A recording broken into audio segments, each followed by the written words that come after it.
আপনি কি আপনার মেশিনে কোন রকম প্রোটেকশন ব্যবহার না করি নিশ্চিন্তে আপনার বউকে ঘাপাঘাপ করতে চান?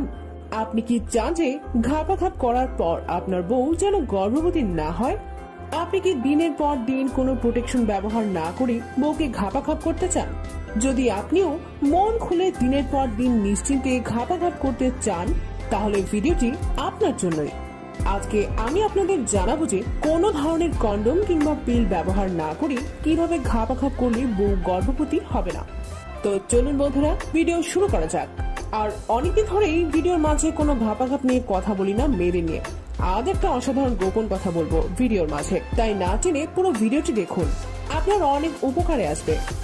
বন্ধুরা, অনেকেই আমাকে কমেন্টের মাধ্যমে জানায় যে ঘাপাঘাপের সময় কন্ডম ব্যবহার করে বউকে সুখ দিতে তাদের ভালো লাগে না। আবার অনেক মহিলা দর্শকই এই কমেন্ট করে থাকেন যে ঘাপাঘাপের পর পিল খেলে তাদের বমি বমি ভাব হয়, কারো কারো মাথা ব্যথা এবং মাথা ঘুরায়। আপনারা যারা ঘাপাঘাপের পর স্ত্রীর অঙ্গের ভিতরে মাল ফেলে মজা নিতে চান তাদের জন্য আজকের দুইটি খুবই অসাধারণ পদ্ধতির কথা বলবো। বন্ধুরা, পদ্ধতিগুলো বলার আগে আপনারা ভিডিওতে একটি লাইক দিয়ে দিন, আমি খুশি হব, সাথে সাথে অনুপ্রেরিত হব। প্রথম পদ্ধতি অনেকটা হাত দিয়ে মাল বের করার মতো।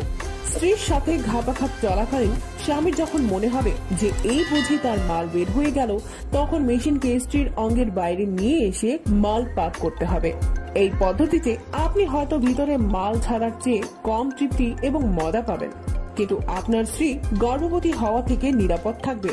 এই পদ্ধতিটি কাজ করার সম্ভাবনা 70 থেকে 80 ভাগ, কারণ অধিকাংশ পুরুষই মাল বের হওয়ার উপক্রম হলে নিজেকে সামলাতে পারে না।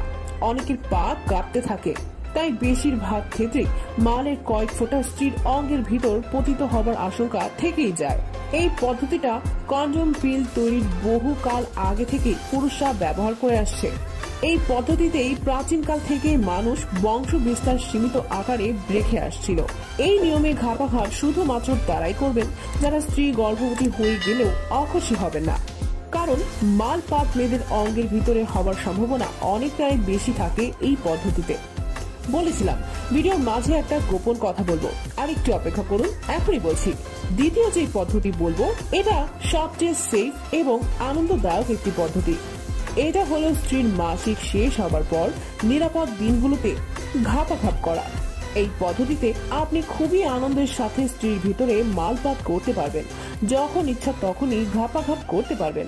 যারা বেশিক্ষণ বউকে সুখ দিতে পারেন না তারা এই পদ্ধতি ব্যবহার করতে পারেন, কারণ এই সময়ে আপনি যেহেতু কন্ডম ছাড়াই ঘাপাঘাপ করতে পারছেন, তাই 5 মিনিট বা 10 মিনিট বউকে ঘাপাঘাপ করার পর 20 মিনিট বউকে আদর করে আপনার মেশিন পুনরায় শক্ত হলে আবার ঘাপাঘাপ করুন। এর ফলে আপনিও খুশি হবেন, আপনার স্ত্রীও খুশি হবে। এই পদ্ধতিতে ঘাপাঘাপ করার সময় অবশ্যই ঘাপাঘাপ শেষে খাঁটি মধু পান করবেন, কারণ টানা 2-3 বার ঘাপাঘাপ করলে আপনার অনেক শক্তি ক্ষয় হবে। তাই শক্তিপূর্ণ কোটে মধু পান করতে পারেন এবং খেজুর খেতে পারেন। এখন আসি সেই গোপন কথায়। আপনি জানেন কি ছেলেদের মতো মেয়েদেরও ঘাপাঘাপ শেষে মালপাত হয় কিনা? আমি বলছি, তার আগে আমার ভিডিওটি ভালো লাগলে একটা লাইক দিয়ে আমাকে অনুপ্রেরিত করুন।